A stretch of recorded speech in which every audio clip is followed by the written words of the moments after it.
It's interesting. My partner, Mike Carr, and I had for a number of years investigated business opportunities together. We came across the fulfillment space. It was very fragmented, but most importantly to us, there was no minority player at scale. Mike and I ultimately started a joint venture with a gentleman named Clay Perfall in 2004, and ACS was born. In 2005, we were awarded our first piece of business from General Motors, they being our longest standing and largest client still, and born out of that opportunity and that mindset was Archer Corporate Services. I get asked a lot about success and, why do you think that you're successful? First of all, let me say that success is relative. And so compared to those that I emulate and model my career after, I'm not successful yet. Perhaps I am on the path. If you were to measure success, one would measure based upon obviously business metrics, but perhaps awards. And we are very fortunate to have received from General Motors a Supplier of the Year Overdrive Award that's given to those that overachieve in specific circumstance. And we were called upon to leverage our supply chain experience and get involved in the ventilator production that General Motors signed up for. So we kitted and reassembled 33,000 ventilator parts, and we did that relatively flawlessly. We were partners with General Motors in that, and given the quality folks that they gave to us for this process, we were able to contribute, and they thought enough of us to provide us an award for that activity. And so, as you talk about success, I would put that key atop that. But in regards to why we are where we are today, I think number one, people. Number two, principle.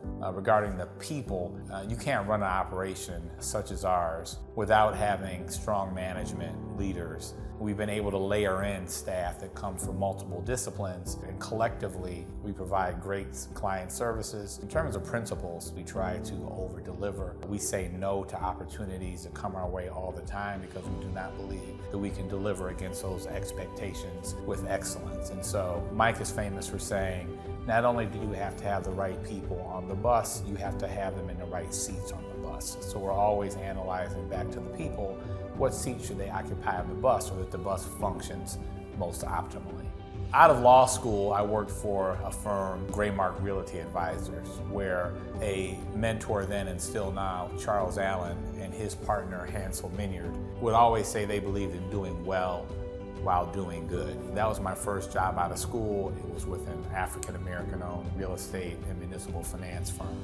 That was prior to going to work for Radio One and Kathy Hughes, which was an African-American controlled publicly traded company. So as an aside, I've been fortunate in my career to only having worked for Black folks. Allowed me to see very early on in my career a path forward, because I saw every day in the workplace folks that I wanted to emulate, as I mentioned earlier, but the doing well while doing good.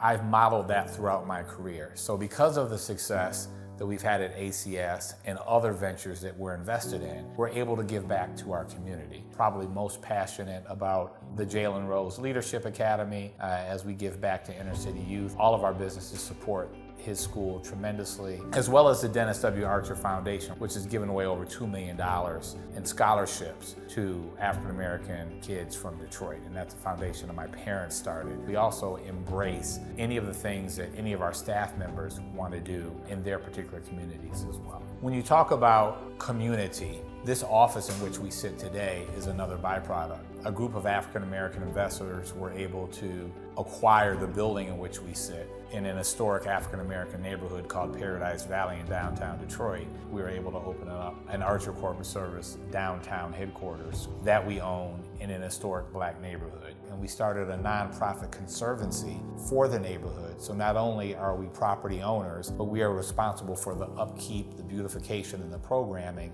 of 2 parks in the neighborhood and the surrounding areas. None of that could have been done without first the success of our businesses. As a Black business leader in Detroit, which is about an 80% African-American populated city, there's significant responsibility that comes with that. Most important, I think, is mentorship. Many African-American children in moderate to low income families, they don't have someone perhaps in their neighborhood to look to for guidance. They don't have the Charles Allen or the Kathy Hughes that I had to look to as someone whose career I could model mine after.